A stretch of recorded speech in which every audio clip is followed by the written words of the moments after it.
Hi guys, so ngayon po mag-DIY po tayo sa aking buhok. Tapos gagamitin ko po tong dalawang clip na hiniram ko po kay Zoe. Kung napapanood mo to Zoe, ito na.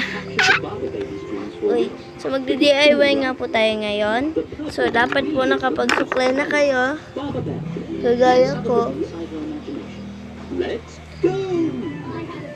Yan.